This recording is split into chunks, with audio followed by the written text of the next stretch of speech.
So good afternoon to everyone. Namaskar, sabhi ko, and warm welcome to this 54th in the series webinar on a very important topic today. Friends, many thanks for joining this and supporting us during the last 53 webinars.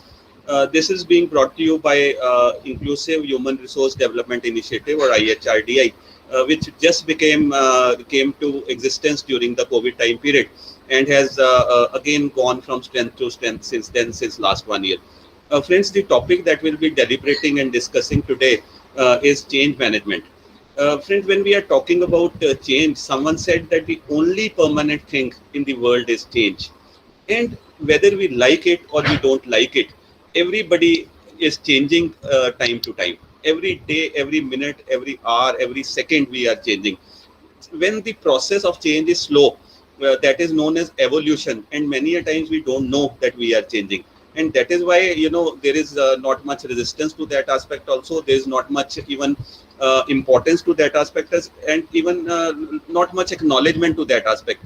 When we say that the earth is moving around the sun, but we are not, because that movement may be so slow, or maybe we are habitual to it, that we do not understand that it is moving. But when we talk about a fast change, when we talk about a sudden change, when we talk about an impulsive change, that is what is known as a revolutionary change, or what is known as a revolution. So as against evolution, which is slow, so there is a change which is revolution, which is fast. And then when we are talking about revolution, so this is one kind of a change wherein everybody is impacted, and those who are impacted, they may feel like that there's some changes are going on, that some new things have come up, some changes have come up, and maybe some may like it, some may not like it, and but everybody is impacted out of all this. Somebody said that the world hates change, yet it is the only thing that has brought progress. So, my dear friends, there is need for change. Otherwise, if there would have been no need for change, then the change process would not have been here. And you will agree with me, and that those changes have been brought about in times to come. Those changes have been brought about in the eras, and those eras have defined how the centuries will go by. Just go back and see when somebody discovered the potter's wheel. Just go back to the time when somebody discovered that it is not it is the earth which is moving around, not the sun. And those people who tried to bring about such changes, those people who propagated such changes, they were stoned to death. So the changes, my dear friends, they can be in any sphere. It is just moving towards something new, moving towards something that has not been thought over. So when what is change, then what is change management? And then we can say that it is a systematic approach to deal with transition or transformation. And then what is the purpose of this? The purpose is to implement strategies for effecting changes, controlling changes, and even having the people adaptation to change. And change, when we say change, it could be at all levels. It could be at the world level, it could be at the country level, it could be at the state level, it could be at the organizational level, it could be at the individual level. So everywhere there is a change, and again you have to see it into the perspective of evolution and then a revolution. But when we are talking about fast changes, or when we are talking about fast changes, we may call them as reforms.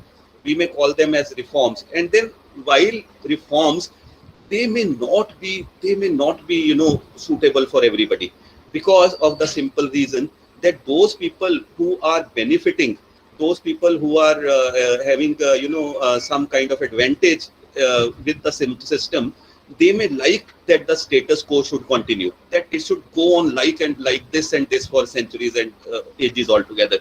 But the process of change will be brought about, and these people are adversely affected, and that is why there is a lot of resistance to change. And especially because this is a powerful group, this is a powerful lobby, so they will resist change with all its might. And secondly, it is the human nature. It is the human nature as such, that we are fearful of the future. We are fearful. Presently, what is happening? We know that what is the situation all around, but what it has in store for us in future. An unknown beast is more fearful to an human being than a known beast. And you can take many cases in this regard. Take the case of COVID.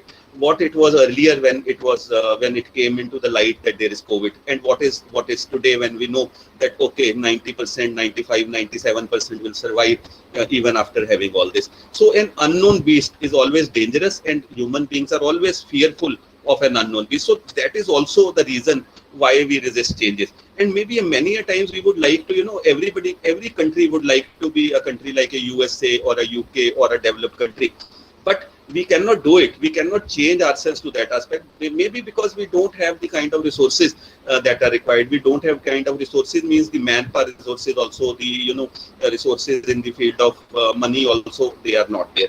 So friends, when we are talking about change, when we are talking about bringing about reform, this is required basically because in the sense that we would like to move towards something better, a better future, a better way of doing things. Uh,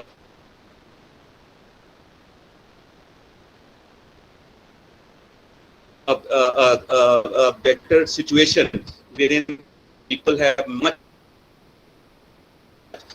they would like to change because they would like to fight the competition. They would like to have more diversified kind of thing. They would like to have more profitability, to increase the bottom line, to increase the top line.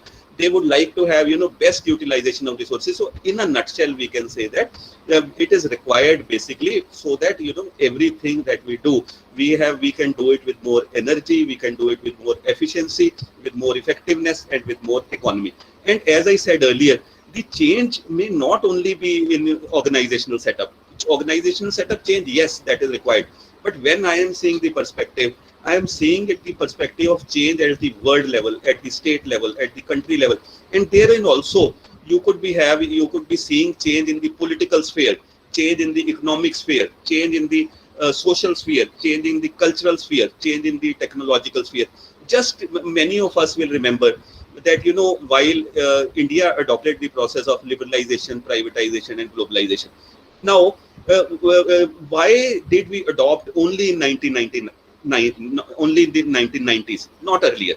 China, which again became independent like us in 1947 or around, wherein we got independence, they also got out of the clutches of British rule during the same time period. China, China adopted China adopted this process of liberalization, privatization, and globalization in the year 1970s. Though they have their own model, the same thing adopted into their own model. We took around 20 more years. And during these 20 years after also, you would fully remember why we were able to bring about this change. We were not ready for this. This change was thrust on us. There was some kind of emergency that this change came around. Had it not been that our balance of payment crisis was there at that point of time, we did not have the enough foreign exchange reserves so that we can go for even 40 days. Our gold was pawned to other agencies, multilateral agencies like World Bank and IMF, and thereafter they dictated us the terms to go for liberalization, privatization, and globalization. So my dear friends, change can be very fast during the times of emergency. those those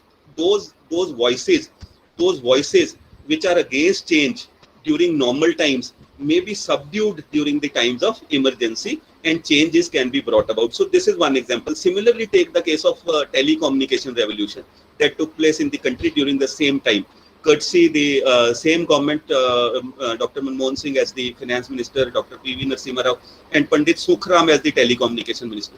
That point of time, what was our DOT?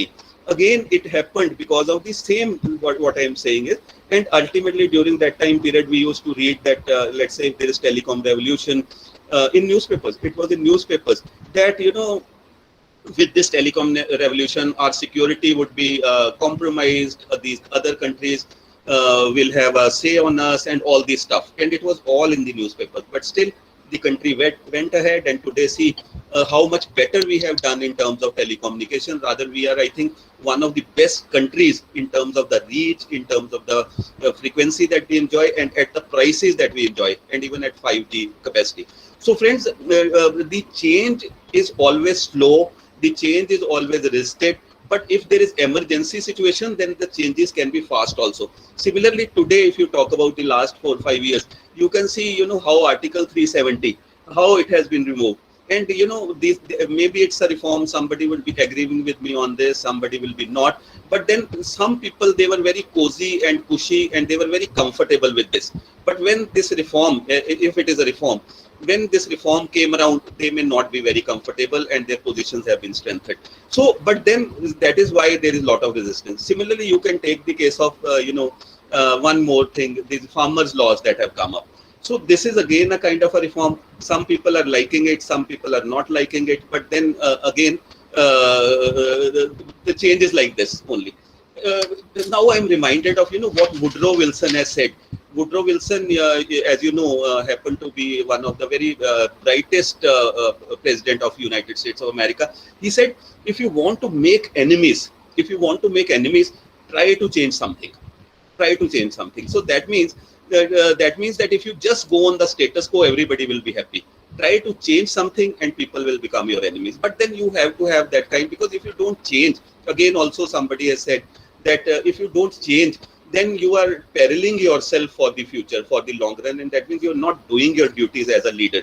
And a leader has to visualize things, he have to plan things, he have to understand that what will happen. I mean, that is visioning what will happen in the future, and accordingly you have to plan a change.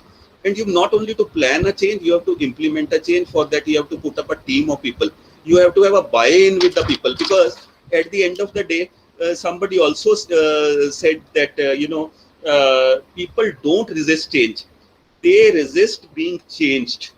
I again repeat, people don't resist change; they resist being changed. So, meaning thereby that if they feel that we require this change, if they feel ownership of this change, if they feel that we are the protagonist, we are the leader behind this change, then they will change themselves.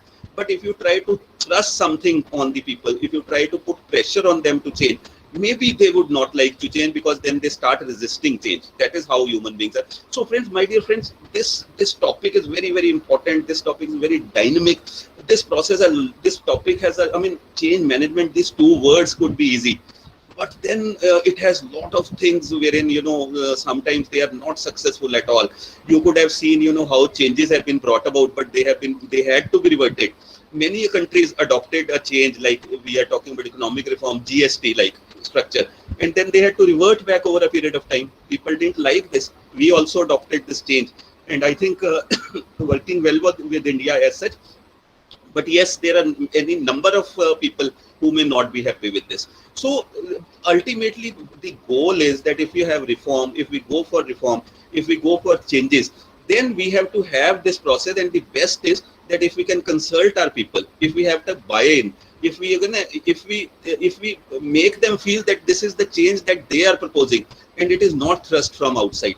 So with all these, I mean, it's a complex topic, and today we are very fortunate, my dear friends, to have among us ourselves two very, very important and eminent people who are from the corporate or the industry background, and they have done a lot of things. They have seen how industry has gone from strength to strength, wherein when the competition came around in the year 1990s, when, in their respective industries, when the competition from, when the borders were opened in LPG process, competition from China and other countries came around. What did they do? How did they change? What were the processes they brought about? What was the steps and strategies they brought about? And how did they implement change? Whether there were any resistance to this. So to discuss this and many, many important issues with lots of examples from the corporate and other world, we have invited today Dr. Sanjeev Gupta and Dr. Madan M.S. Olak.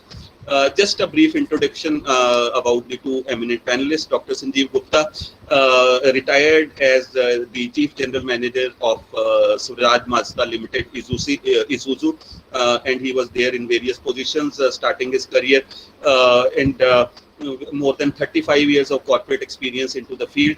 And as regards his educational qualifications is concerned, he's a BE honors, he's an MBA HR, and thereafter a PhD. And now, after a superannuation from the industry, he is in touch with the various institutions and industrial bodies, wherein as a freelance trainer, as a consultant, as a change agent, as a change coach, and as a guest faculty. He is a guest faculty to eminent institutions like PEC, Chandigarh University, UIT, UBS, MGCPA. And to his credit, as a true academician, he has a number of publications. To his credit, in the various national and international journals, he has presented papers in national, international conferences, seminars, and he is the one who's got a lot of affiliations with number of bodies like CMA, etc. And warm welcome to this podium, Dr. Gupta, and I hope with Thank you, sir. Thank you so much.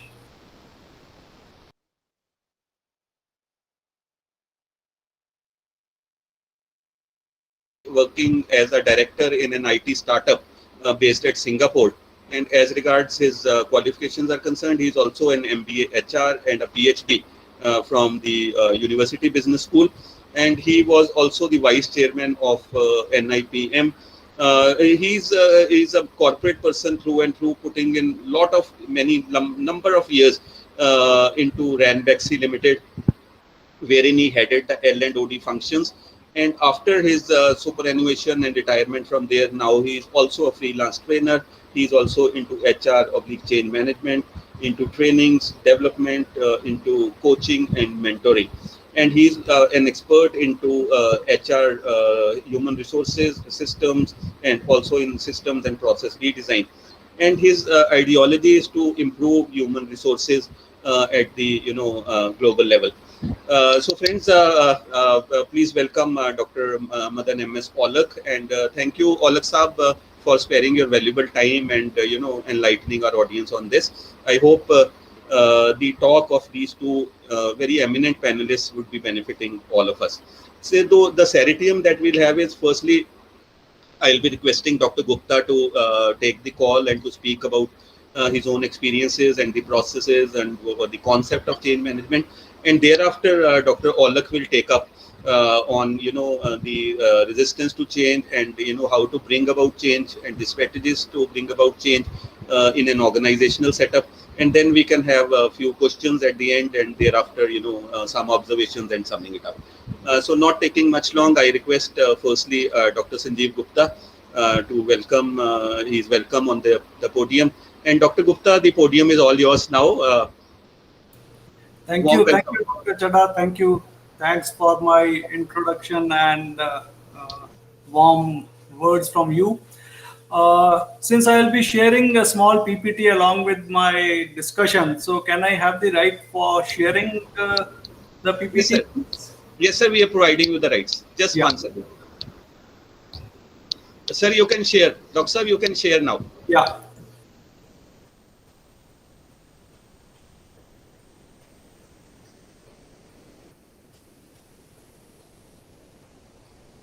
So is it visible? Yes, sir. It's visible, sir.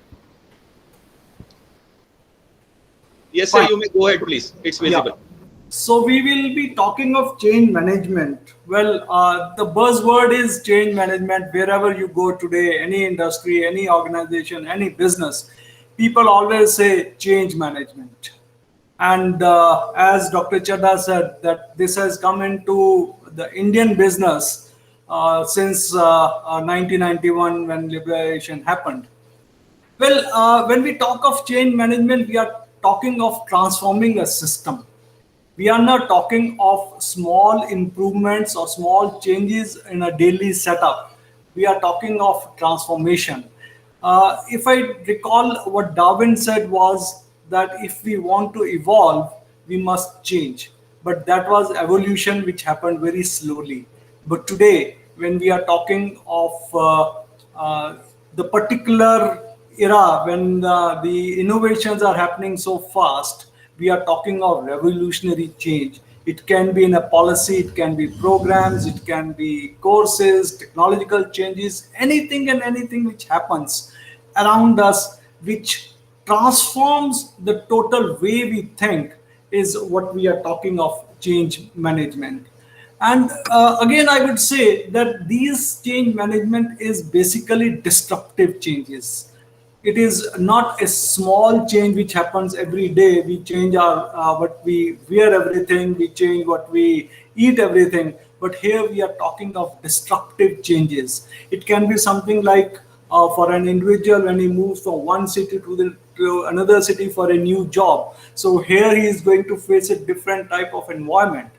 Similarly, if I talk of an organization, probably we were first focused on product based products.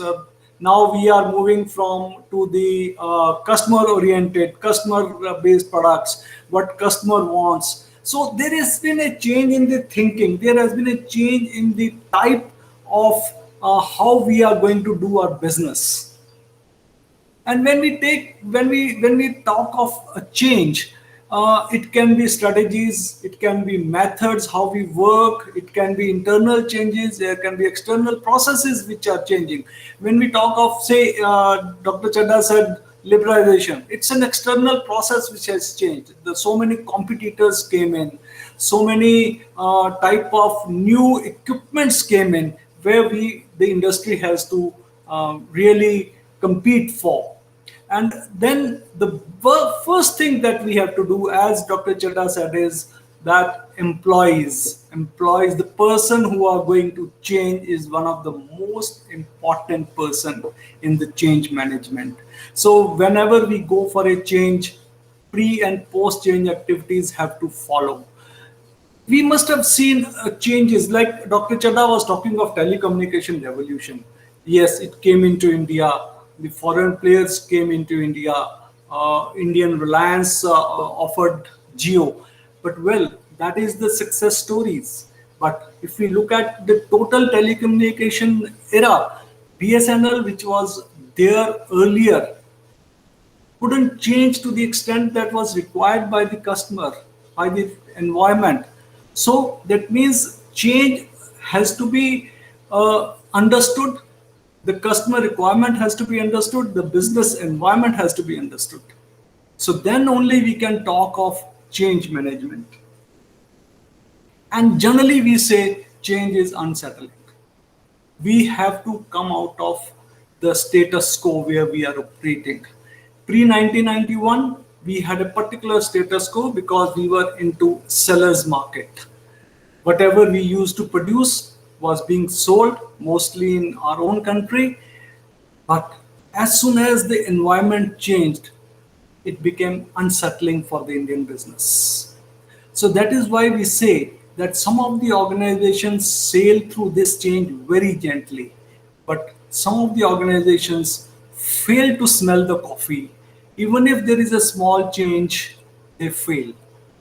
And the biggest worry in the organizations and the employees today is what and how will we do it?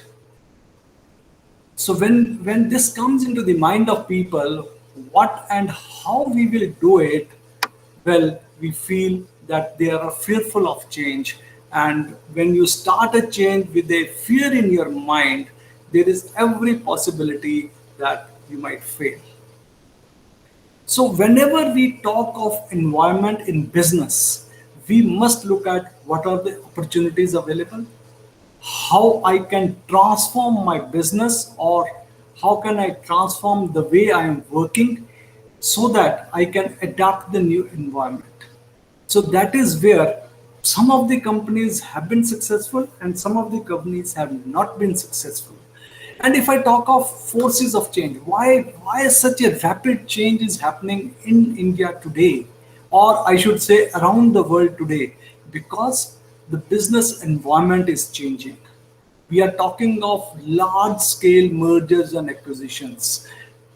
We are talking of privatizations. We are talking of information technology doing a very big change in the way the things are working. We are talking of e-commerce and whatnot. When we when there is a merger and acquisition of two big companies, you'll always find that there has to be a change in either of the two. I have experienced the change when Mahindra took over Punjab Tractors way back in 2007. The way Punjab Tractors was working and the way Mahindra Group was working were absolutely different. We were more concerned as a conservative group, and Mahindra was as an outward group. So the policies, the methodology of working, the processes were absolutely different. So when the big brother acquired Punjab Tractors, there was a big change which was supposed to happen. And our tractors at that time was in a very, very bad financial health. We were not making much of the profits. There were unsold inventories lying everywhere. And that was the situation which Mahindra faced when they took over. So everything has to be turned around, from the marketing to the productivity to the quality to everything changed. And when it changed, certainly there was some resistance by the employees. So when they decided to implement the change, there was a complete and clear guidelines with timelines that how things are going to change. And that is the way we really undergo a change. Similarly, when we talk of privatization, from government to privatizations, so many industries in Indian sector have been privatized. So when they privatize, certainly there is going to be a change in the policies, change in the working methodologies. So we have to accept that change. As Dr. Chadha said, that we must accept the changing environment. Only then we can change ourselves. And if I talk of Industry 4.2, 4.0 today, what we are experiencing today, we may not experience the same thing 5 years down the line. The innovations would have done much more changes than what we are thinking today. Today, we are talking of artificial intelligence we have never heard of 5 years back. Today, we are talking of augmented reality. We are talking of cloud computing. And in future, we might be talking of manless vehicles and something which we have not even thought of today. That is also possible. So, Industry 4.0, when this era came, the revolution became very fast.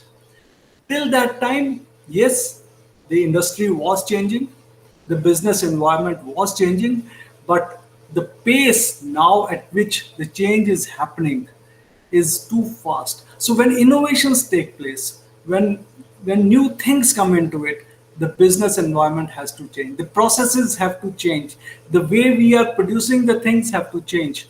When I started my job way back in 1980s, we were still using the ordinary lathe machines and milling machines and all other manually operated machines. And today we are talking of robots. Yes, it took us about 20 years, 25 years to bring in robots, but well, from a manual machine to a robotic, manless robo. And if we had not accepted it, had we not invested there, we would have been lost in the race.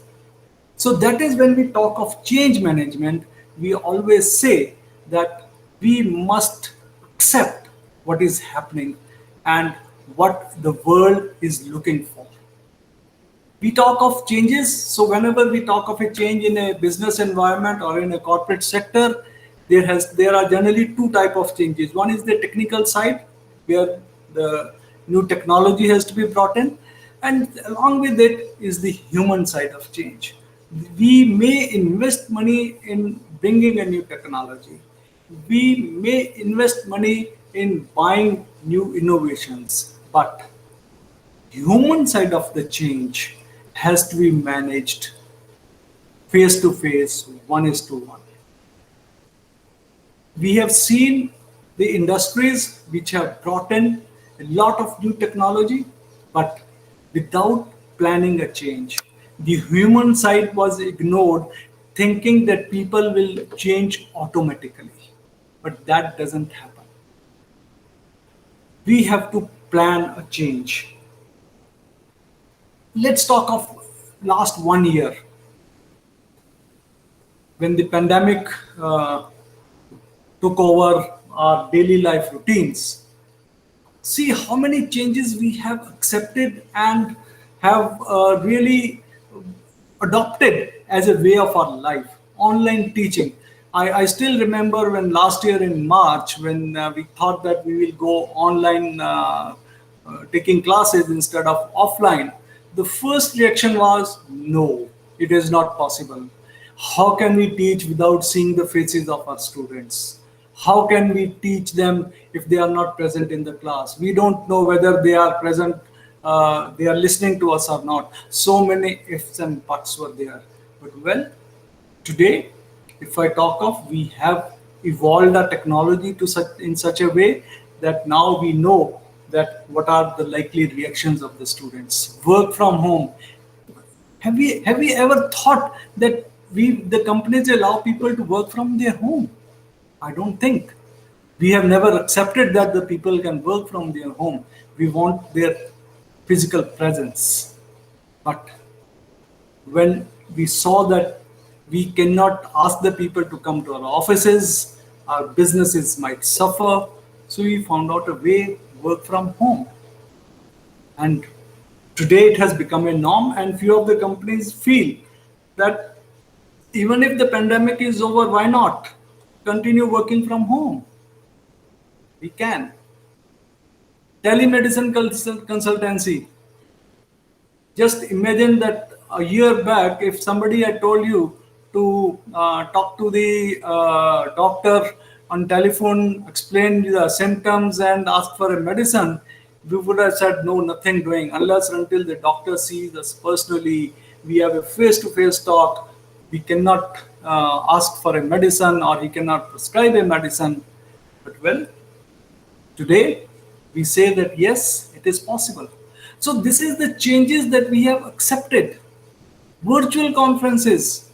I still remember talking to the last managing director of Mahindra Group, Mr. Pawan Goenka, about 6 months back, when he said that Mahindra Group was spending crores of rupees on conferences with their competitors, or I should say with their counterparts, conferences of the employees, conferences of the top management, attending conferences all around the world. And today he says that we have saved crores of rupees in conferences. Yes, there are some drawbacks. I do agree. We don't have the networking as is required. But well, if we talk of the savings versus the loss, probably he admits that we are in a much better position.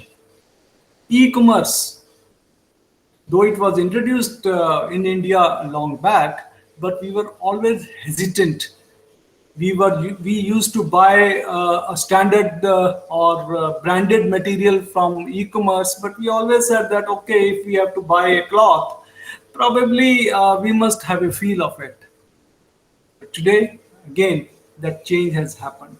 Virtual libraries, hobbies of the children have changed. Well, they can't go outdoors, so what they did, they shifted over to crosswords, Sudoku. So all these are the change management. Those who have accepted it have progressed.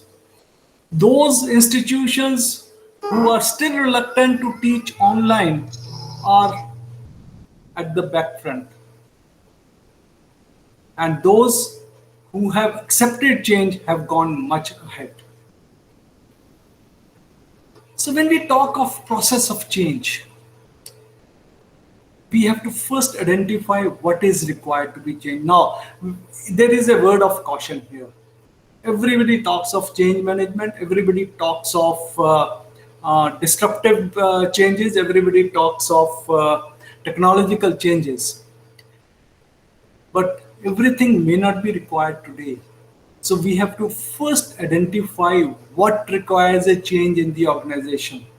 Is it the product which requires a change?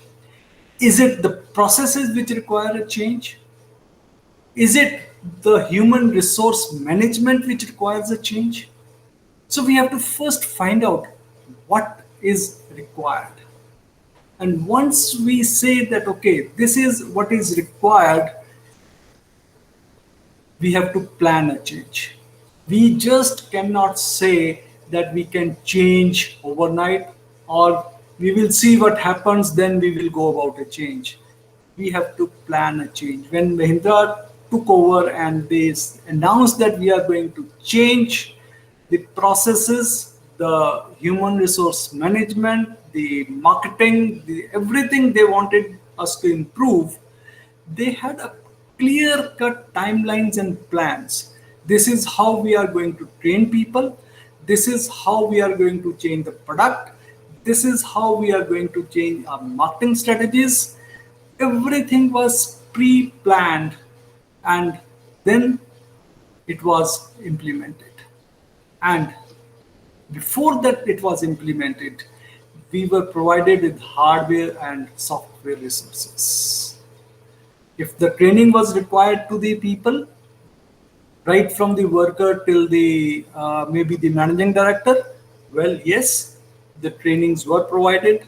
Similarly, if the hardware was required, that means we required some new machines, we required some new softwares. Everything was pre-planned and implemented. And once the things have been planned, resources are decided and provided, the major is manage the change.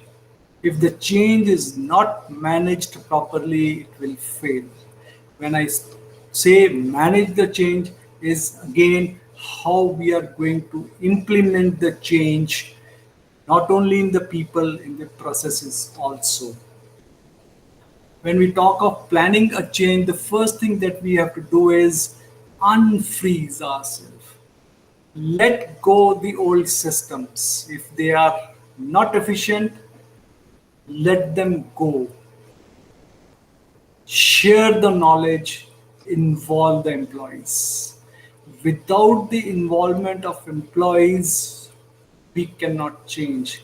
And when we say involve the employees, that means, as Dr. Chaddha was mentioning, uh, whenever we want a change, it should not be a burden on the employee.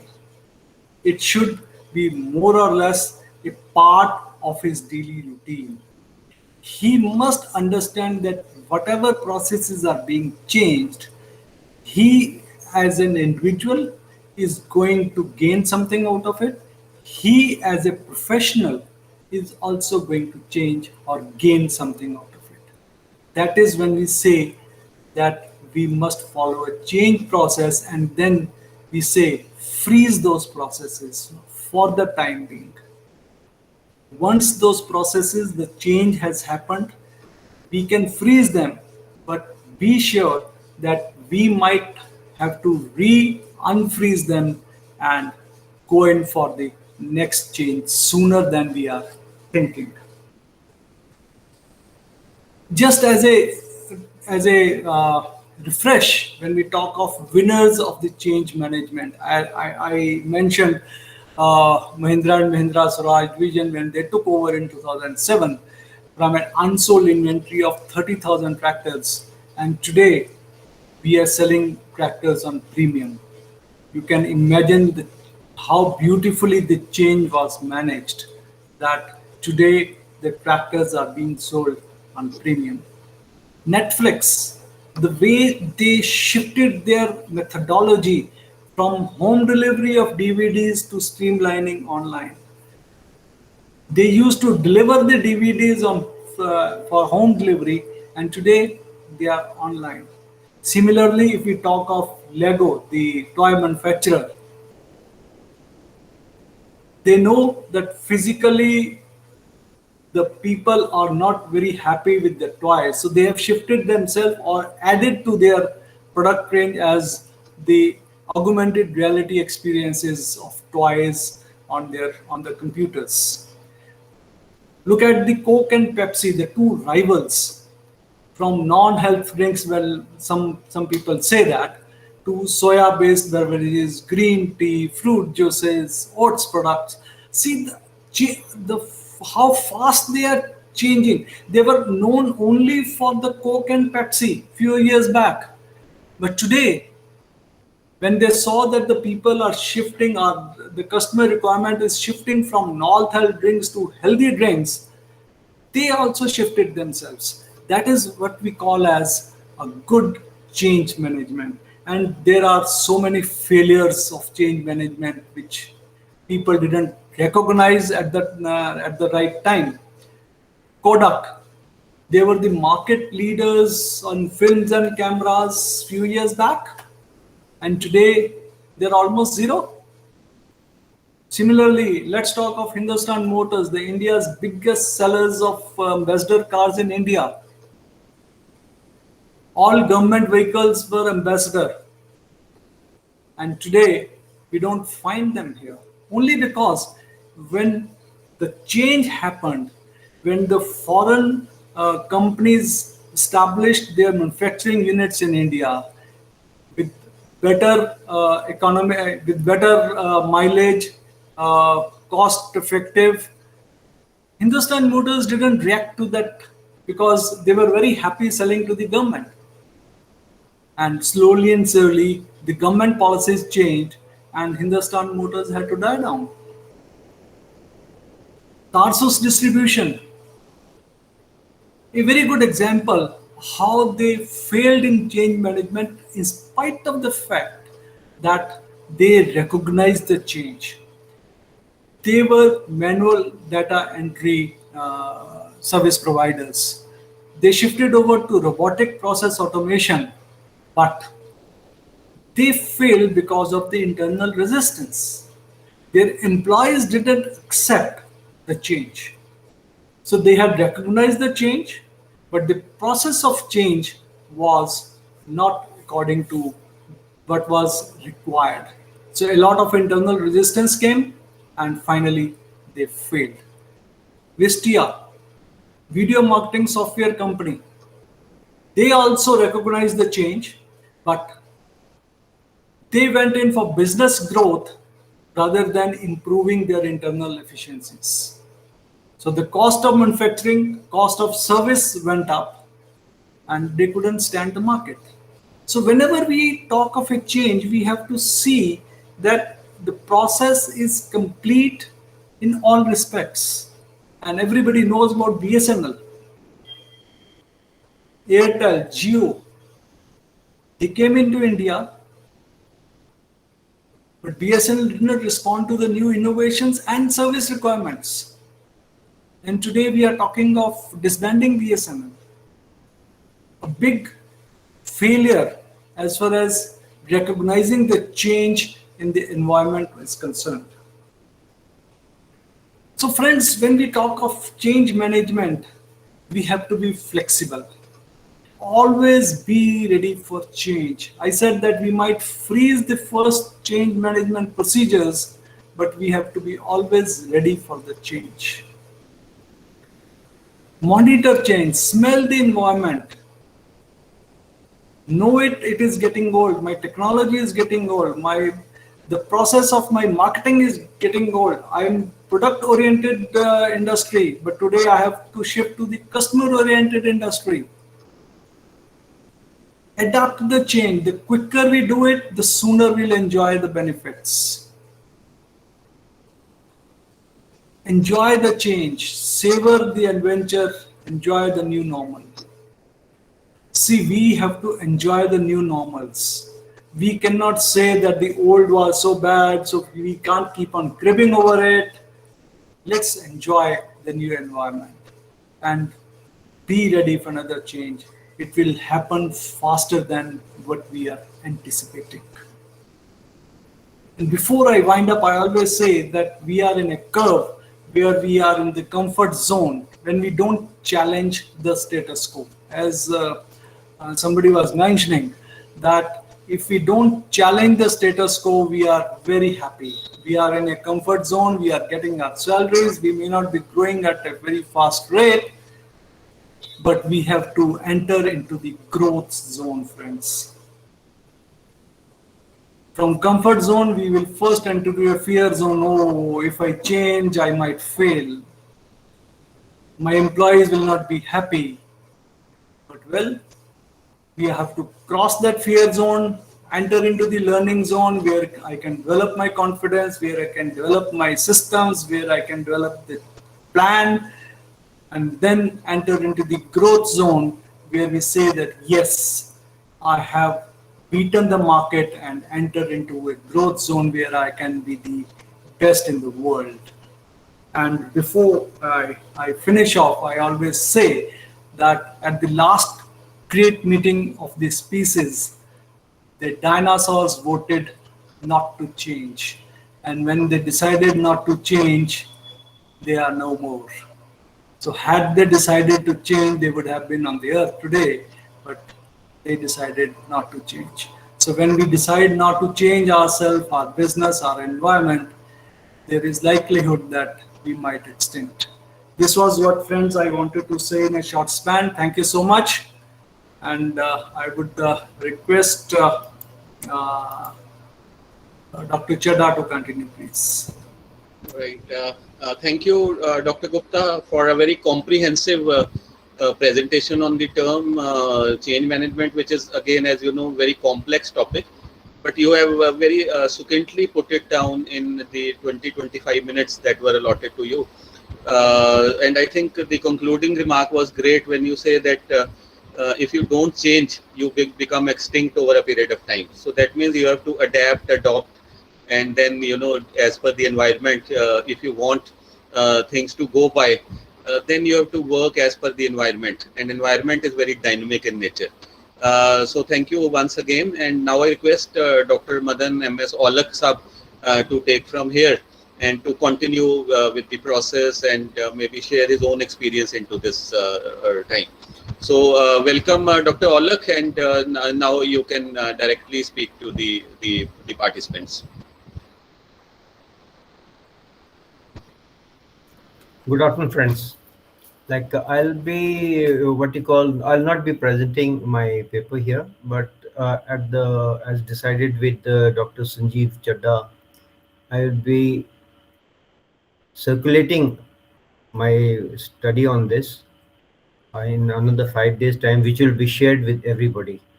And I will, of course, coordinate with Dr. Sanjeev Gupta also, and we will we will share our what you call paper with everyone.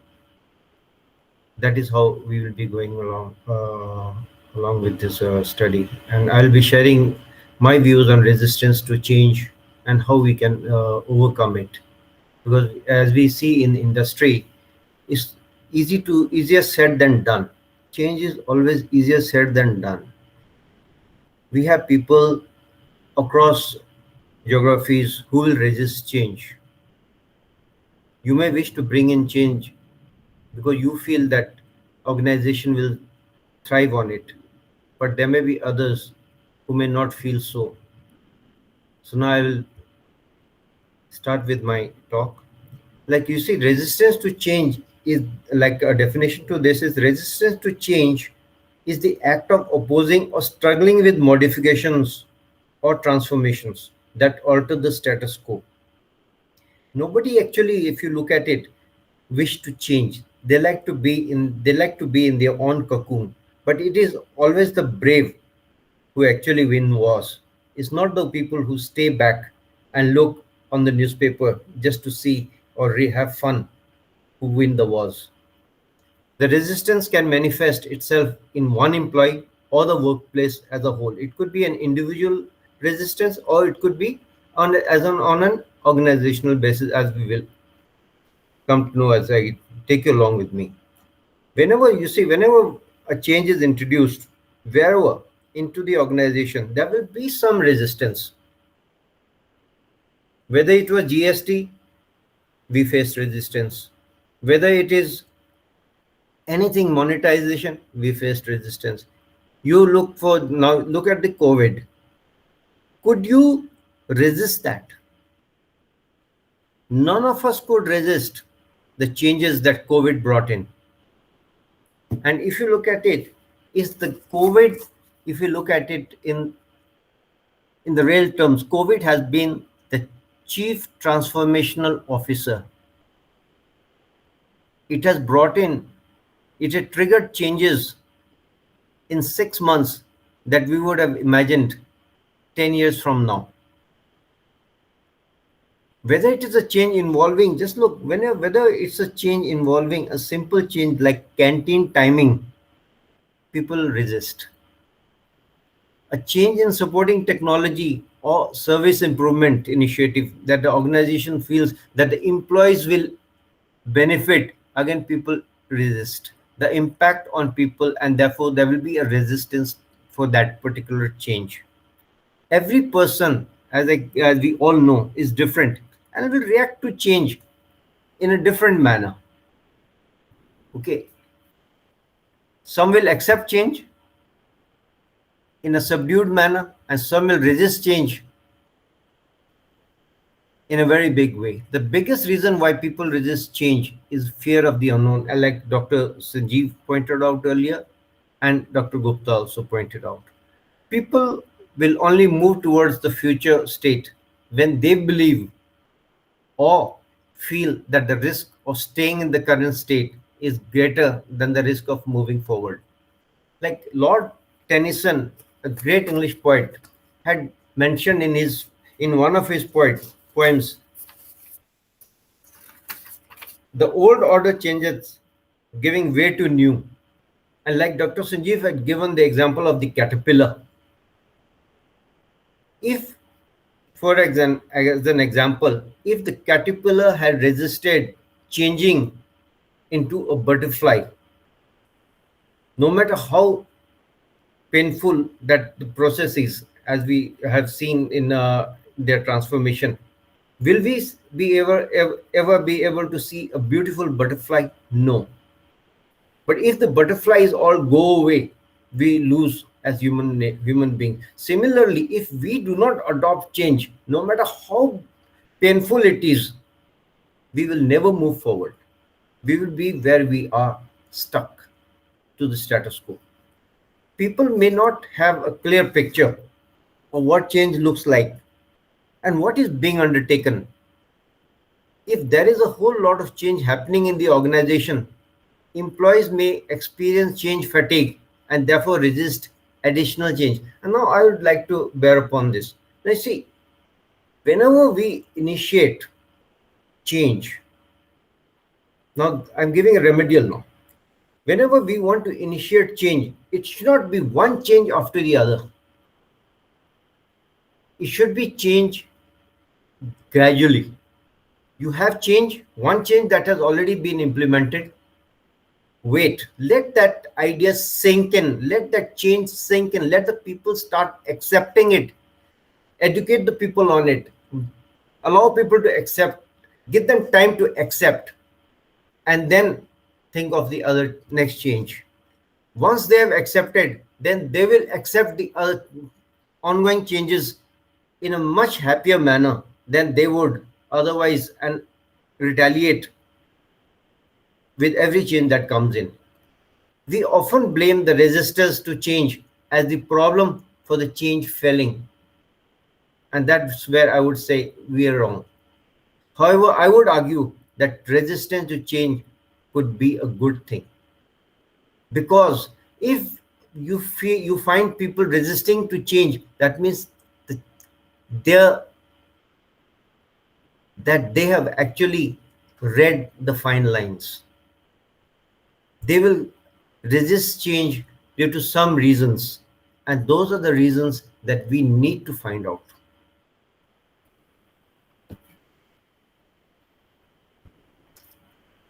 Now, see, whether resisting change is a good thing or not, then we need to understand that. First, if people are resisting, it means that people have started on their journey to change. They are no longer in denial that a change is happening, but have recognized that they are going to need to change and adopt a new way of working. If the people are in denial, then it's a bad thing. Because then they will say, okay, then this is not our piece of cake. This is not something that we usually did. And this is not something that we are going to do.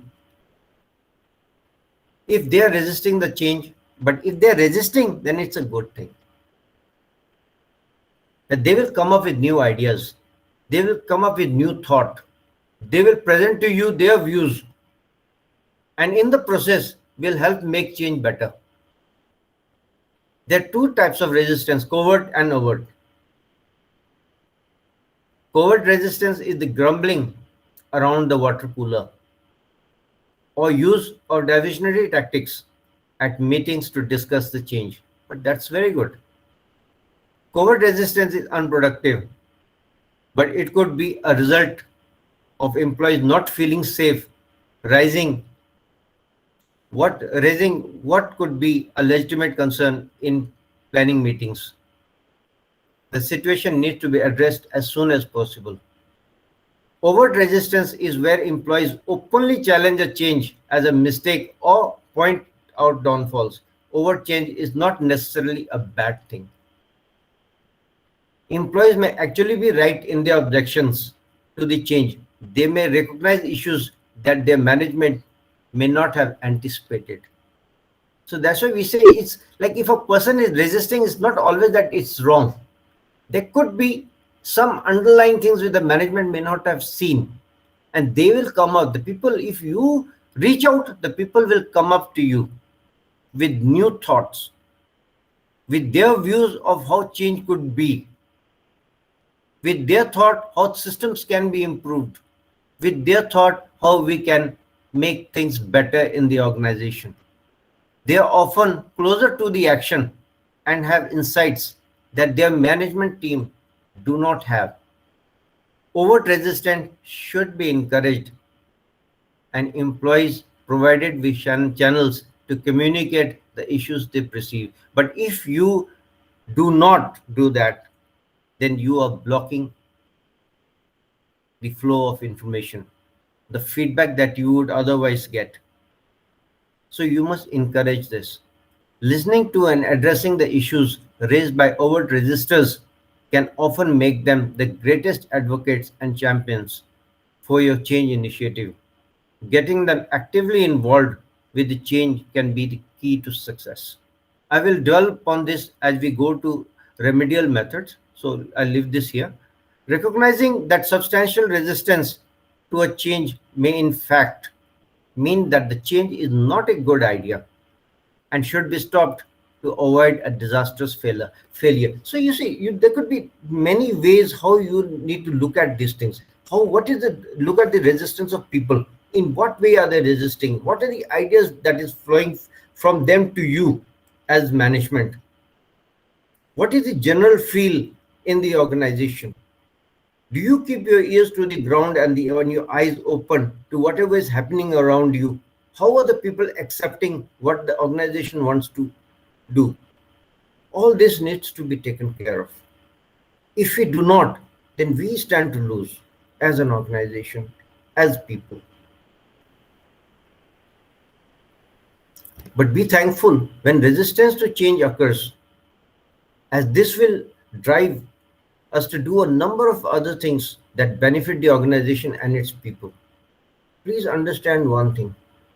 Change is not just technological. This needs to be kept in mind. Change is never only technological. It is something which impacts people, and people are that factor which drives the organization. So how you formulate your change process must keep people at the center. It has to be people centric.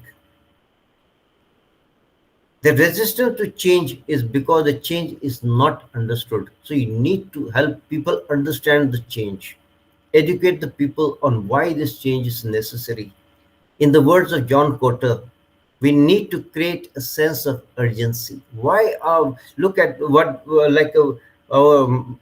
my colleague, Dr. Sanjeev Gupta had very clearly mentioned about BSNL and other companies who did not wish to change.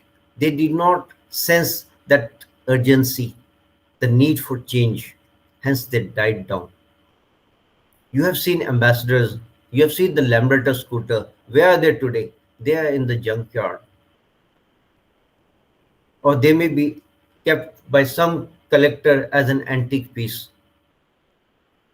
They did not sense the urgency that the world was changing with, and they died down. We need to increase or improve our communication and develop a compelling business case. You must show your people the big picture.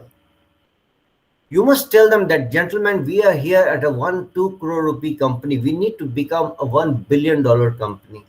If you are at 1 billion, we need to become a $10 billion company. You must create that sense of urgency. You must create that big picture. You must show it to them and show them their place in that picture. That is what we actually generally fail in an organization. We fail to show them their place in the organization. We do not sell the idea.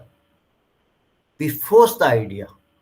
We need to sell the idea. There must be a tremendous buy-in by the people that yes, this change once implemented is going to benefit me. What's in it for me gets taken care of. We need to address the what's in it for me question, and therefore ensure that we fully understand how the change will impact people. And people are at the center of everything that we do in an organization. If resistance to change is a result of change fatigue, this may force us to slow down and prioritize the changes taking place in the organization. Yes, this is very, very important. Resistance to change forces us to listen and gather feedback. Please understand this. Always, people will resist due to some reason. So just slow down a bit and listen. Put your ears to the ground and gather information. Keep your eyes open and understand, sense what's happening around you. It forces us to get employees involved with the change and foster better relations. You see, this is another opportunity for the management to reach down to the people and help foster better relations. And I have seen this happening many years ago in my past organization, wherein when we were implementing change in 2003, we went down to the last employee. And the last employee means the sweeper, the janitor. And we sold change in the language they understood and what would be in it for them and how they form the backbone of the organization in ensuring that the organization becomes or grows. It's not just the management thought will make it grow, it's the people who will actually help it grow. It helps us to develop resistance management and reinforcement plans. We need to identify the techniques we will adopt to overcome the resistance to change. And when we get people to adopt a new way of working, how do we reinforce so that people don't revert to the old ways of working? So you keep on reinforcing the new thought. Resistance to change is a normal response. Don't we resist?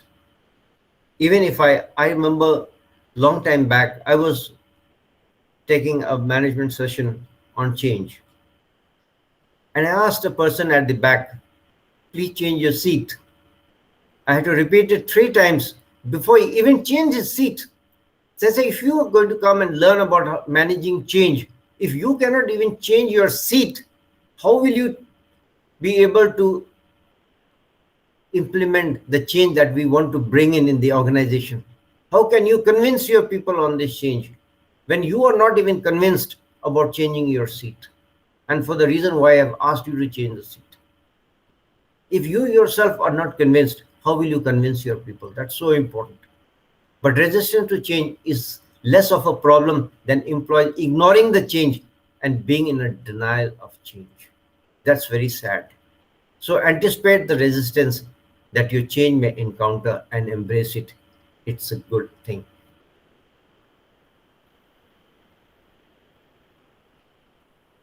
Just a second, friends.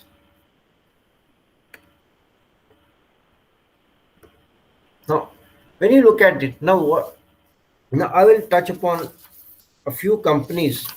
When I was doing my PhD in re-engineering and how they implemented, how they faced resistance and how they overcame those resistance. Now, first on my list is Dr. Sanjeev Gupta's last company, Mahindra and Mahindra. I remember way back in 96, 97, when Mahindra and Mahindra initiated a re-engineering exercise at the Kandivali plant. And when people were asked to move from that plant to another plant at another location, a lot of resistance took place. They said they're going in for a re-engineering exercise where a lot of things will get changed. Technology will get changed. Systems will get changed. A lot many things will get changed. And there's a long strike, which after a period of 6 months, 5 to 6 months, Mr. Mandra had personally to come down and address the people. Then, gentlemen, nobody will lose his job. Simple.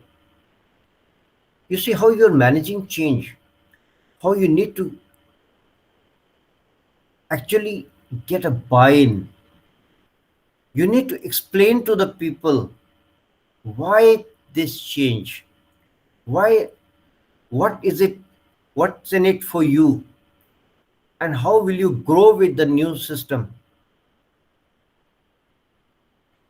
Okay, so after Mr. Mahindra was able to convince them, he got a buy-in. And today you see Mahindra has grown manyfold after 96. It has gone on an acquiring spree. It has acquired Swaraj Mazda, it acquired firms in the US, it has acquired firms everywhere. You see, once you convince your people that what we are doing is for you, people will accept that change. People will accept what the management wishes to convey, and people will accept whatever you bring in for them, because they know, once they're convinced that the organization does not wish to harm us, nothing can stop that organization from growing. You look at Tata's, nothing has ever stopped them from growing. It's the little changes that they bring in here and there, and yet they face no resistance to change. Right? And then you see Irvin Mills.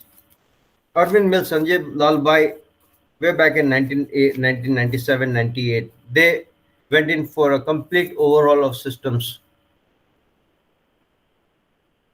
And the way they eliminated this resistance to the change that they wanted to bring in, to the re-engineering exercise they were going to adopt, was sending a team of their workmen and supervisors to the US and showing them the best of systems in that country. And after 2 months, when these people came back to India, they became their change management, change agents. They sold the change for the organization, for the management. And it went all smooth, and they benefited. And today also, if you look at it, the best jeans are manufactured by Irvin Mills. Some of the best clotheslines are manufactured by Irvin Mills. And another thing that I would like to bring in with my ex-company, Rinbaxi, it was way back in 97, 98, 99. Yes, a plant had to be re-engineered to health. And it was a project which was not going to be easy for a plant which was set almost 2-3 decades earlier. It was cluttered, congested, the people following their own ways of life, whatever groupism they had, they followed that. They had their own ways of doing things. Now, putting all that in order was a Herculean task, and it had to be done. For that, a team was made. We had a cross-functional team. And we did have a vertical roadmap for that. We designed the roadmap. The moment we started executing it, we faced a lot of resistance, not only from the workmen, but even from the managers, even from the supervisors. It means it was like an organizational resistance to change. It was not an individual resistance to change. It was like an organizational resistance to change, that we don't wish to change. The concern was, after everything was put in place, Were they going to, like, are we trying to sack people? We had to convince them, uh, in number of meetings that we had with them, that nobody will ever lose their job. Systems will become better. People will feel more safe. Output will productivity will increase. Rejections will go down, and people will be happy. And gentlemen, yes, after we did that, it ran. It kept functioning till the time Ranbaxy was sold out. So that is the benefit if you are able to sell your change ideas to your people. It's so important that you talk to your people. You need to walk with them, like you eat with them and sleep there. It's just way of putting it. But you need to understand it's these people who will help you grow. But first and foremost, you need to have a buy-in. It's so important. Okay? Then, like we say, change is a great level up. And look at COVID, what has COVID done? If you look at it, COVID, could we resist the change that COVID brought in? No, we could not. It brought in a lot of changes which we had to accept, whether we like them or not. So now bringing about change will become much easier. Disruption, as we just heard Dr. Sanjeev saying, disruption takes place when change is initiated. Yes, disruption will happen, but it will happen for its good. And then you see, if you look at the iPhone, to get a significant market share, see, Microsoft CEO, now the cost of not going in for a change. He said there is no chance that iPhone is going to get any significant market. That he said in 2007. Today, Apple is a $2 trillion company plus. And Microsoft has just touched the 2 trillion mark in June 2021. Contemplate for a moment and then decide for yourself how much resistance to change can cost an organization. So you need to think ahead. You need to think ahead, plan ahead. And these two things are not sufficient. You need to execute it. First, and execution is go get a buy-in from your people. And then launch your plan. Execute them in the way you think fit. And then just don't go criticizing others. Learn to grow and beat the competition at its own game.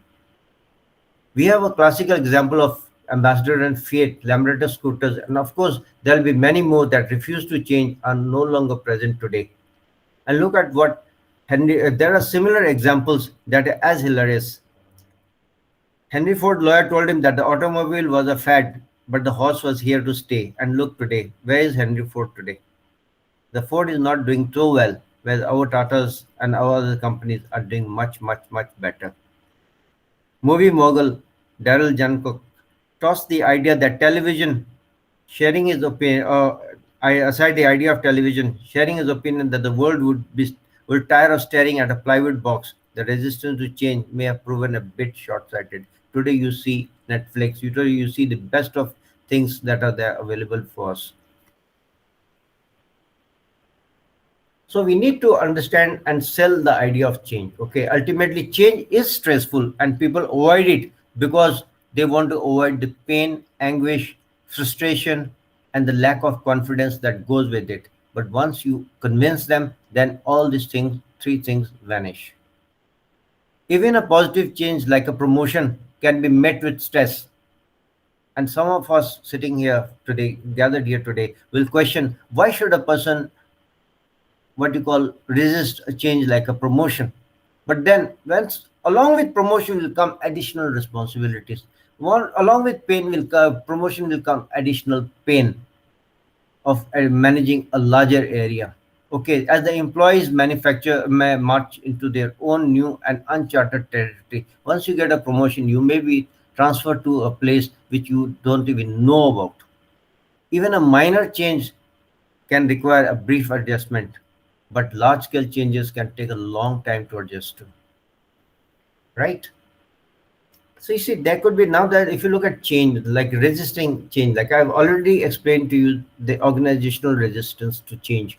It's like people who are not willing to come out of their cocoons. Okay, like HMT is a classic example in our near in city, in the Tri-City area. Okay, classic. This HMT is a classical example. I have been to HMT a number of times, and I've seen people just idling away their time. Very few people working on the shop floor.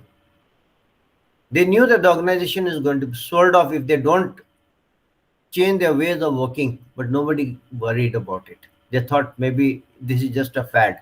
Maybe the government is just trying to threaten us. And look at where HMT is today. It's become a non-entity. Okay. Organization cultures and reward system also can foster a resistance to change. A culture that promotes high level of trust and cooperation lays the foundation for employees and the acceptance. If the employees are punished for honest mistakes, please understand this. If the employees are punished for honest mistakes, if new ideas aren't rewarded, the managers aren't prepared for daily issues with proper training, then the organization is ripe for change resistance. So we need to worry about these things. Then group resistance. We talked about group resistance earlier. Like if you have a team of people who are what you call used to working together, and suddenly they are disrupted, may start resisting whatever change you wish to bring in. But then if you say you got a bigger role to play in an organization, you sell an idea that each one of you will be playing a bigger role in the organization, you will be able to do much better in your life, then maybe you'll be able to sell that idea of change. Then the resistance will die down. Group cohesion can affect the acceptance of change. If a cohesive group has been disbanded in favor of a different kind of team structure, the group's desire to stick together may make them resistant to change. But just as group cohesion can work against change, it can also work for change. A cohesive group looking to implement change can typically overcome one individual's member's resistance to it. So that's why, like I give you an example of Arvind Mills. They sent a whole group of people, whole team of people to the US. When they came back, they were able to sell the idea of change. So they would be there. So in a process, the management was able to overcome individual resistance to change across the organization. Now, if you look at individual resistance, people resist change because they fear the consequences. They don't know what's going to happen to them. Changes mean learning new habits, facing new situations, learning new skills, and so on and so forth. Some individual traits can make one resistant. Culture, personality, and prior experiences can contribute to one's level of acceptance where change is concerned. So these past experiences, past what you call experiences with some changes, or whatever may have happened at the shop floor or in his life, may what you call allow him to accept or resist that change. But then, how do we encourage change? How do we bring in that acceptability? How do we make people own that change? That's very important. And that's a lot of, okay, if an organization initiate group resistance and individual resistance can get in the way of initiating positive or necessary change, how can managers make sure that they minimize this resistance? I give you a few ideas how we can do this. One is educate and communicate, or again and again.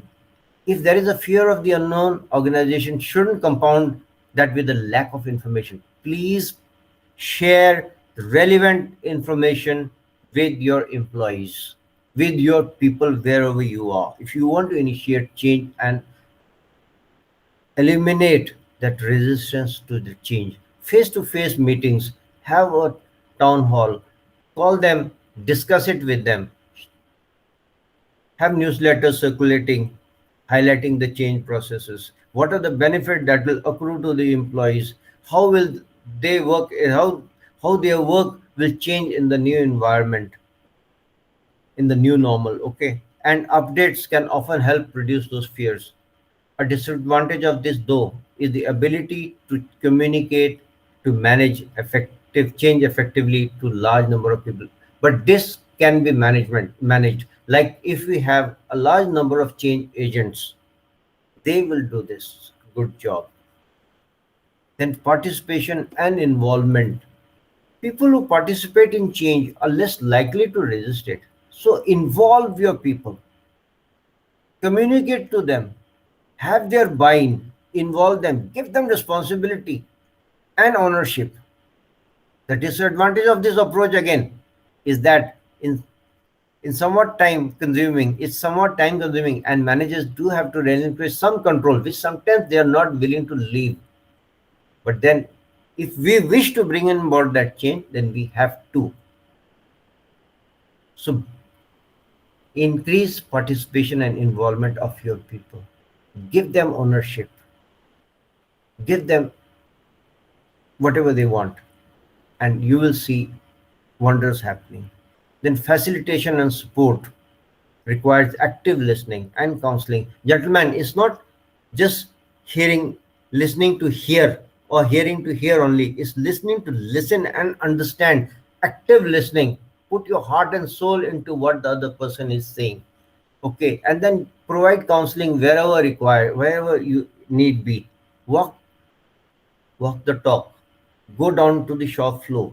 Talk to your people. Understand them, understand from them firsthand as to what's going on. How are they feeling? Get a feel of what is happening. These methods can be highly effective when dealing with individual resistance, but are time consuming. Okay, but yes, you have to do it, because if not, then we can't implement the change. Negotiating an agreement. This approach recognizes the role of the people, role and power of others in the success of the change effort. Trade-offs and initiatives are offered in exchange for acceptance. But then may not be the right way, and it could be the right way. In a way, yes. In a way, no. If we start negotiating and always bowing down to their requirement, bowing down to whatever their wants, then we'll lose in the long run. That because it send a wrong message. But then, if genuine requirements, genuine needs, genuine wants are what called fulfilled, and you say this is genuine and this is not genuine, then it's okay. This is a relatively easy way to deal with the resistance, but can be expensive, like I've already said, and can lead to more negotiation, which we'd like to avoid. So draw a line. Whenever you're doing this, before you start it, have your lines drawn. Manipulation and cooperation, changing employee focus and attention to other issues can be a quick and easy way to minimize resistance to change. You can. Suppose you transfer certain employees to another location. It actually changes the employee focus and allows you to bring in that change, but it can also lead to mistrust and resentment on belief on behalf of those manipulated. Explicit and implicit. If there is no time or no choice, managers can rely on force to push past change. This method is quick and effective, but it doesn't build commitment. Please understand, this is something which we try and never to use in managing change. Never. I have been in the midst of it in the example that I just cited to you earlier, and I have seen where people can go to the extent of pushing you against a wall and even trying to bash you up. So please do not use this ever. It is not a question of last resort. There's no thing called as a last resort. You always got time for talks. You can always keep the communication channel open and going. Managers can implement change successfully by using a combination of these methods. Understanding the resistance is helpful. Okay, understanding the resistance and its source is helpful, but none of the solutions above deal with organizational inertia, which require a broader set of organizational activities. So with that, I think so it's beyond the scope as the time is limited, and I think so I overshot my time with many minutes over. Thank you, sir. And I think we can always what you call communicate at a personal level wherever these things are required. And I'll be what you call only happy to respond to anything that a person would like to know more about it. Thank you, sir. Yeah, thank you, Dr. Olak, for a very comprehensive talk on the subject, and especially devoted to resistance to change and how to bring about, the how to kill that resistance so that the change is brought about. And you have mentioned many good examples from the industry as well as the corporate sector, wherein certain were successes also and certain failures also. But as a student of management, I think we can learn from both of them and go ahead. Now, friends, we have some time for a few questions that we can take upon. So, if you have any query want to ask directly, you can just raise your hand and then I'll allow you. Otherwise, you can just post your questions on the chat box also, and then we can go ahead. So, you can raise your hand, and then we can go ahead on this. I think there was a query by Mr. Robin, who's an IS officer from the Northeast India. He says whether resistance to change, is it fear of the unknown or the fear of losing the advantage, benefit of maintaining the status quo? I repeat again, the resistance to change, whether is it fear of the unknown or the fear of losing the advantage or oblique benefit of maintaining the status quo. So, Dr. Gupta, would you like to take this call first so that Dr. Olak will have some breathing space? Yeah. Generally, it is the fear of the unknown. As I said, that we have to get out of a fear zone, from the status quo to the fear zone to the growth zone. But more or less, what we have seen is that people, if we are not able to communicate the end results we are likely to get, it will always be unknown whether we will be able to achieve it, what are the motives of the organization behind it, whether the management is going to ask us to leave or not. So the fear of unknown is more to the resistance of change rather than losing the status quo. This is my view. Dr. Olak can add to it if he wants. Yeah, So, Dr. Olak, would you like to add upon on this context? so it's What Dr. Gupta? agreed. I agree with Dr. Sanjeev to an extent. But see, if you look at it in a public sector enterprise, the emoluments and other benefits that come with a particular role may be enormous. A person who is resisting a change, or like in a public sector, you could say a transfer is always inevitable after 3 years or 4 years or whatever, or added responsibilities is given to a public sector what you call officer. See, he will resist that, one, because he's it is uncharted territory. Two, he will be losing certain benefits Hmm. that he is already enjoying. Like I give you a small example of Arunachal Pradesh, state where I belong to. You see, if you are in Itanagar, you will enjoy class one vertical facilities. If you are transferred to zero, another very backward area of the state, you will not enjoy those facilities. So it is two-way. What Good. Dr. Sanjeev has just cited, absolutely true. And the other hand, what is the facilities that you are going to lose will also create a resistance to change. Maybe some people forego certain promotions, they forego transfers, and then along with that, they forego a lot of things. Their growth gets stunted. I've seen this recently in one enterprise over here, is the PSU, where people refuse to take promotions, refuse to take transfers, and they know that with that, like they're not taking transfers means a loss of promotion in the future. So it's Yeah. both ways. Right. I fully agree. I think, in my opinion, also, and especially, let's say, if we talk in the public domain, let's say, if we talk about the government and the certain policies, wherein, which we term it as reform also, and in terms of change also, there were certain policies which were benefiting a certain section of the society. So, let's say, if you Right. remove and bring about, let's say, just give you a simple example. Supposing we have reservation in this country, and that reservation is being benefiting certain sections of the society. So always, if you talk about changes in terms of reservation, that group will always resist that kind of a change because it is for the benefiting. Similarly, take the case of implementation of GST.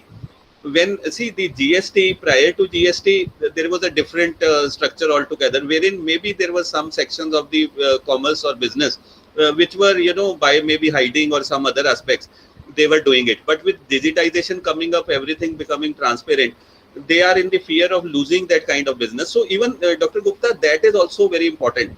And plus, what you said, that you have fear of unpredictable, that what will happen in the future, that is also. But I think it's a combination of both aspects. And if somebody is benefiting, especially let's say the example that Olak Saab has given in terms of transfers, in terms of promotions, in terms of job security also. If let's say today we are talking about privatization of IDBI Bank. Already the unions and all, they are up in arms. They know maybe if the bank is privatized tomorrow, they may not be wanting 100 employees as of today. They may be wanting 70 employees. So 30 employees, they are under the job insecurity. And plus, maybe there may be transfers, maybe there are new areas coming up wherein they would like to open up. So even I think both aspects are very important. The while you can link it with motivation aspect also, wherein motivation is firstly to avoid pain. That is very important here in terms of change, and secondly to grow. So both aspects are important. So I think well said. And then we can take another question. This is by Miss Gorangi Gupta. She says that, can we say that every change is good? Very, very, very good question, Gorangi. Every change is good. So we can start off with Dr. Gupta. Can we say that every change is good? No, we just can't say every change is good, because sometimes when we scan the environment, we go wrong, and we when we go wrong and we implement a change, it's going to be a disaster. So we have to be very, very careful when we decide to change, whether the environment really requires that change or not, and whether we are going to get something positive out of it or not. So scanning the environment is very important before we go for a change.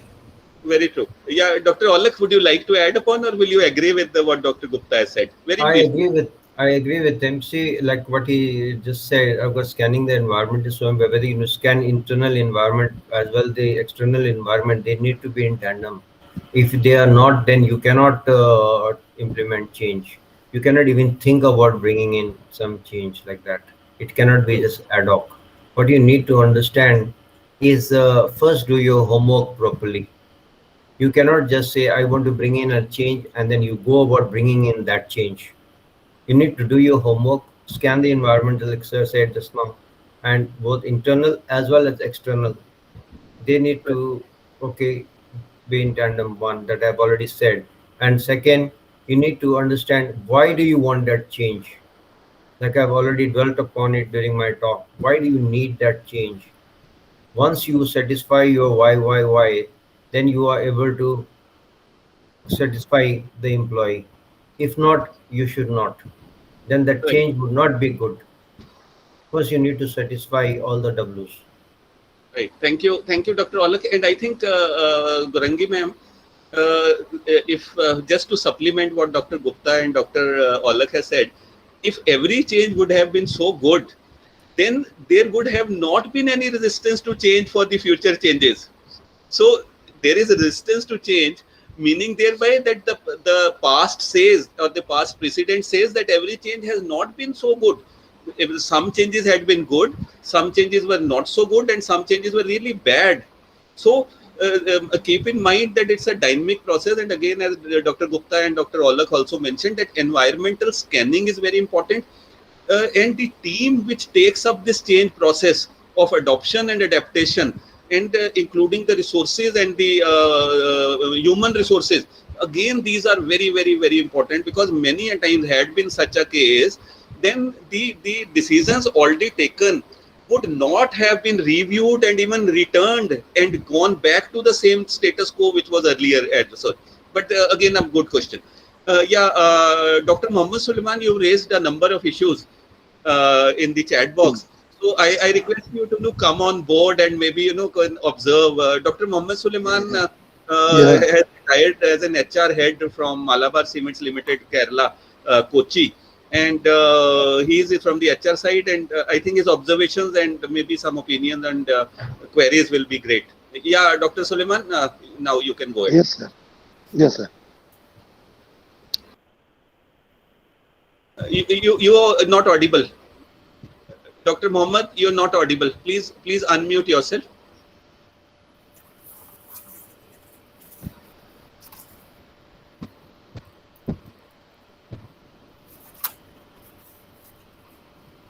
I'm audible Yeah, Yes. now you're audible. Yeah, please go ahead. now. Okay. Yes, sir. Actually, change management is good, but sometimes it may destroy the entire industry. For example, I cited in my chat box, there was two textile industries in Kerala. They were in stiff competition. When the modernization of a plant was taking place, another plant, the management did not go for any changes in their modernization plan. So that they got resistance from the trade union also. Ultimately, what happened, other companies are surviving, but that plant was closed laterally. The management shifted their entire plant to Andhra Pradesh, and now the plant has been closed.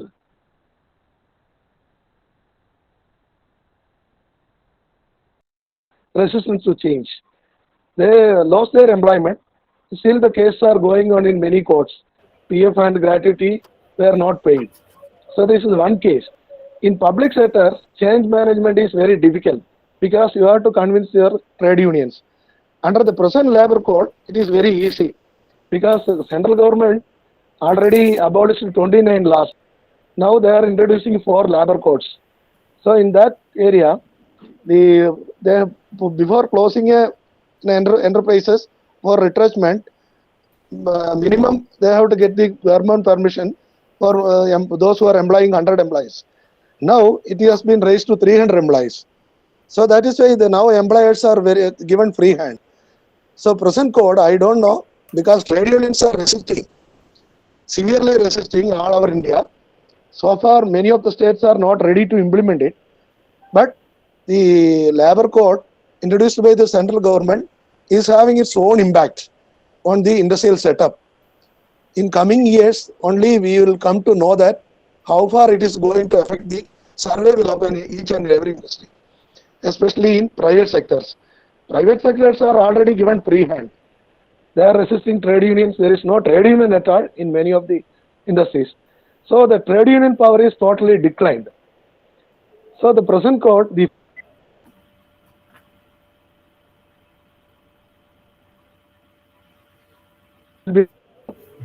so that is going to take place because most of the industries are they are facing lot of difficulties in surviving because of the COVID. For last 2 years there is a COVID issues, so there is no trade is going on. They are not getting profit.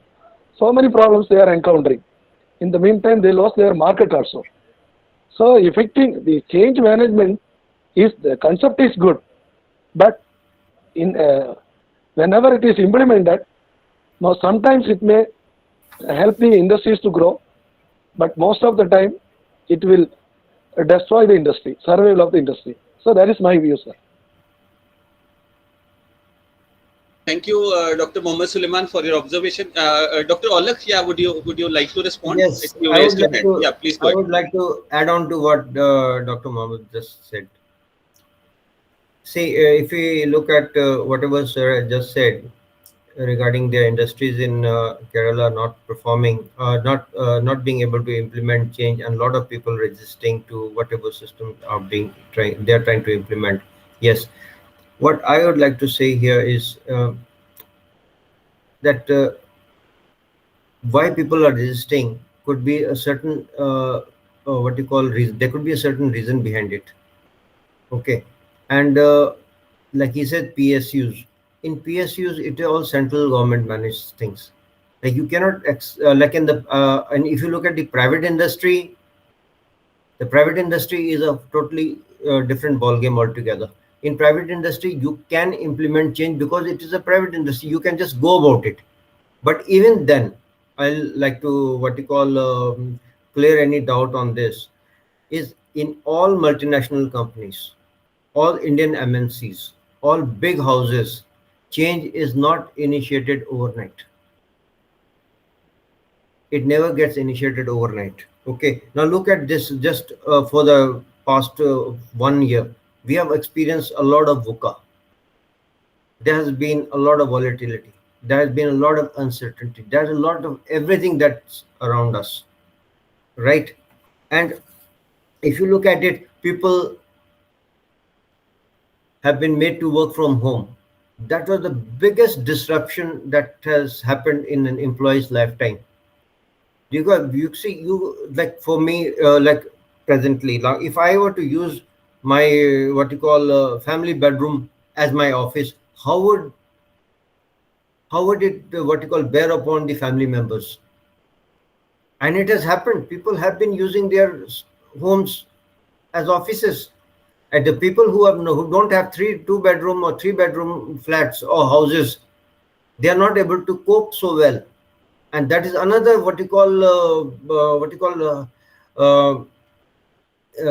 problem that people have faced, and that has led to the resistance.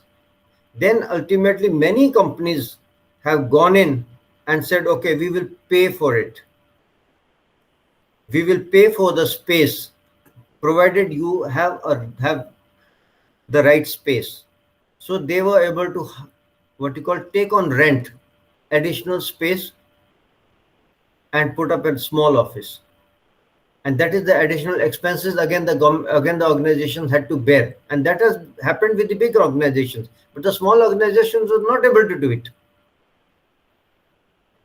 So we cannot hear you. Okay, so agreed, it could be both ways, why people are resisting that change. How and what is the mental impact that the people face while the change is being initiated. Now, when I was giving my talk, I had mentioned all change need to be people centric. You may have any industry, but if you are not taking care of your people, you cannot implement that change. So even if I look at what Dr. Mohammed was just saying, if he will bear with me, is have those organizations which you are saying are on the verge of closure, or the textile mills on the verge of closure, of having problems with the change management initiative, are they actually going it from the people point of view, or is it because they need to just enforce certain things that they wish to enforce? That is not change. Enforcing certain things is never a change. Quite true. Thank you, Dr. Olak. Again, I think this is the last question because we already run out of time. Dr. Miss Gaurangi Gupta has talked about, she said that, so that means if every change is not good, then resistance to change is also good. No. It's that how you're selling that change will define whether it is good or bad. Na? How you're selling it, how you're positioning it to the employees. How you're actually, when you bring a tray, what you have on the tray will justify the whole Right. outcome, isn't it? Now, if I go to a hotel, and that if I have ordered for a cup of tea and there is no napkin, there is no saucer, there is no there is a cup of sugar, and there is a cup of tea, but there is no spoon, will I accept it? You will not be happy with it. That's it. Thank you, Olak sir. Gupta ji, would you like to add upon that? Yeah, Even Dr. Olak has very rightly said how you present the change. Have you taken the employees on board or not? Well, some resistance to change must come. Otherwise, what happens is that the management will think whatever they are doing is right. When there is a resistance, they are forced to think why people are resisting. Let's listen to their views. Let's come out with an amicable solution to the problem. So some resistance to change will always be there, and it should be there. But then how we present that, what is the change? What are the benefits that we are going to get? See, he said that it has to be people-centric. Very right. Let's talk of online teaching. when last year when we started online teaching, these all platforms, Google, Microsoft Teams, and all that, there were few facilities and were not very good for the teacher-student interaction. But as we thought that no, it has to be a new normal, they also changed for what is required by the teachers, what is required by the students. And today we have much better system than it was last year. So whenever there is a small resistance, you will certainly think, let's improve. So that is the way to implement a change. Right. Thank you, Dr. Gupta. And I think we have run out of time. So all of you would also be hungry. And maybe if I come in between your lunch, I think I'll not be doing my job well. So friends, just to sum up, we had a wonderful interaction today on the topic change management. And we have understood that, the change, the slow change keeps on happening, whether we term it as evolution. It is only the fast change, or which is the disruptive change, that may needle us, or that may have some kind of resistance. And there's always a resistance to change because of the simple reason that maybe people are comfortable with what is happening, or maybe there are vested interests who are benefiting out of this, or maybe we are plain lazy. We do not want to get out of the comfort zones that are therein. But it's been agreed that the change is very much required, because of the simple reason that the environment is changing, the things are changing, new things are coming up, and to keep ourselves competitive, to keep ourselves fit, to keep ourselves running, to keep ourselves champions of the trade, we need to envision what will happen in the future. And mind you, everything that we envision may not be true. Take the case of Tata's coming into Tata Motors with a very patriotic zing, and then not finding the space, and then once upon a time even recommendations to close it down, but not closing it down, and then changing themselves with the time, and coming again and now very strongly with the vehicles like Harriers and maybe e-vehicles also. So that is also very much required, that you have to understand, scan the environment, see what is therein, see what things are therein. And denial spirit is no good. Denial spirit is no good. If somebody is always on the denial, just in Hindi we may say कि अगर बिल्ली को देख के कबूतर आंख बंद कर ले तो खतरा नहीं टल जाएगा. He has to fight the billy, he has to fight the cat, or maybe to fly away, to fight or flight. Both things are there. And in corporate world, we can have the case of Nokia, which had 80% of the market share, but it always was in the denial mode that smartphones will come up and smartphones will take away. The American automobile industry were always in denial that we are the best, because we were the ones who produced the automobiles or the cars. But then they never anticipated that the Koreans and the Chinese will take over, and the Japanese will take over and bring about hybrid and small cars or hatchback cars, wherein they are now nowhere. Similarly, take the case of electronic industry. Similarly, you have in the government sector also, there were some reforms which were well taken. Take the case of how computerization was brought into this country, and you fully remember that while I joined my service, my lower staff and those people who were aged, they were wary of computers. They did not want to touch the computer. But how over a cup of tea, multiple number of times, we started teaching them computer. We never told them that we were teaching them computers, but we were giving them the good benefits of computers. How at the touch of button, the entire data which they have to keep on typing again and again can be brought about just by typing once, and it can be saved. And how over a period of time they became interested, because it was leading to more efficiency, more energy, more effectiveness, and more economy. And they started adopting, they started learning. How we have shifted from brick and mortar commerce, wherein big bazaars and 1 lakh square feet shopping, to e-commerce shopping. See how we have switched over. And you will be very surprised to know that Amazon and Flipkart now reaches villages also, suburban areas also. I happened to visit my village, and they say this small girl who's maybe 9-10 years of age, she keeps on ordering on Amazon. That means smartphone is there. The Amazon how to run it is also there. Some kind of virtual money is also there. So just see in a village setup. So this has happened. I mean, see how we have gone from Swachh Bharat mission wherein we were littering and everything. Now a kid tells us that please don't litter, don't spit. This change has been brought about, and we would have never anticipated that this change could have been there. But yes, it is there. We now see more clean railway stations, more clean airports, more clean bus stands, and more clean public parks, because of the simple reason that the change has come up and it has percolated down the ladder. Maybe not to the extent what we want, but yes, over a period of time, it has from 60-70% we start seeing the change. So therefore, again, the change can be in the economic sphere like GST, and we have talked about. It could be the political sphere, Article 370, how it was, it comes to an end. Change could be in the social sphere also. Sati Pratha, see how it has been removed. And now if you talk about Sati Pratha, I mean, people will be saying, oh, Sati, what Sati? This is the time of women empowerment. And how you see 4 days, 5 days back, unfortunate death or expiry of Mandira Bedi's husband.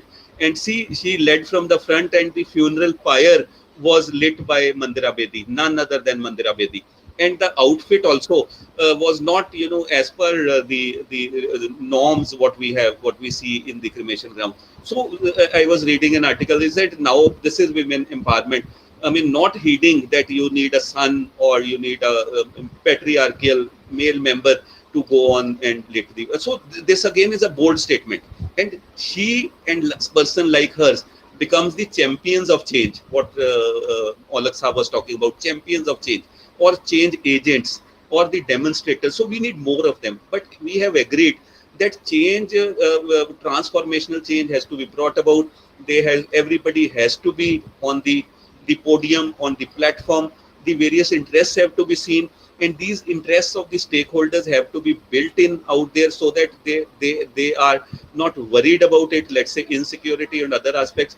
They had to make sure, and then a group of people has to be come up, wherein they become the demonstrators or the change agents, and seeing them, the common persons will like to change, like this example of Mandira Bedi, the bold statement we are talking about. Similarly, you will have number of such bold statements coming on. Girls riding a bullet motorcycle to Ladakh is a big statement. Girls winning now into Olympics is a big statement. Saina Nehwal, or maybe this girl Babita Phogat and all, they may have inspired a generation of girls to take up sports, which was earlier not there. So I think this comes up, and the stakeholders have to be on board. Communication is the key. That interest group, or that the inner group who will lead the change, has to be the key, and then it has to be patiently done. And if you can, it will be more successful if you can have phases of change. Let not all changes can be brought about once, because reforms, they hurt people. So let it be with minimum resistance and little hurt, and with lot of assurance that the hurt, it is actually for your good, not for your any kind of detriment. So I think, friends, this we have done, and I would like to end with with certain quotes, which says that our only security is our ability to change. Our only security is our ability to change. That, and again, when we say that the taste of pudding is in eating it, we have to demonstrate change, that how this change will be useful for the other person.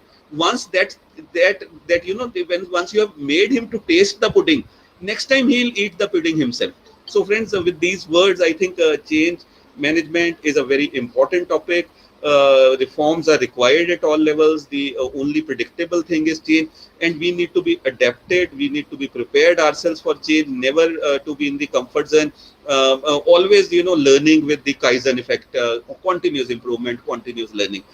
So with this words, we come to an end of this wonderful webinar. We had a lot of good interaction out there. I would like to thank the two eminent panelists, Dr. Olak, Dr. Sanjeev Gupta, who joined us in spite of their busy schedules and then short notices. I would like to thank all the participants who join us, the wonderful, lovely people who join us on Sundays and interact. I would like to thank Dr. Yognath Singh, Mr. Robin, who joined us from Northeast. And see, this means the spread that we have is pan India, and some people from outside the country also join. So that means that we are on the right path. So friends, I would also like to thank the IHRDI team comprising Sanya, Dr. S.K. Sharma, Mohammad Sulaiman ji, Dr. Saibi, architect Jeet Kumar Gupta ji, Dr. Manoj Tiotia, all these people who help us to frame and come out with a topic, and the panelists day after day, week after week. So with these words, just a notification that the e-certificate will be available to you. We had already shared the forms.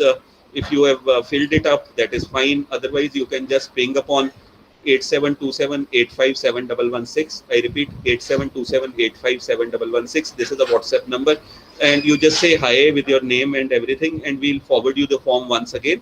You fill it up and feedback form, and we'll give you an e-certificate. Plus, in a day or two, that means the next week, working week, by Wednesday or Tuesday, we'll have the video also of this. The recording will be available, which we will share. Once we have your numbers, we'll share you directly also. Otherwise, you can just visit the YouTube channel IHRDI, which stands for Inclusive Human Resource Development Initiative, IHRDI, and you can find the video therein after Wednesday. And you can also find roughly maybe around 50 odd videos on very important subjects, and very eminent panelists could be there. And if you think they are useful to you, you can always go there and look at them. So friend, with these words, we come to an end. I once again thank everybody to this, and wishing you a very good afternoon, whatever is left of this Sunday. Enjoy yourself, keep safe. Namaskar to all of you. Sayonara, goodbye. Thank you so much.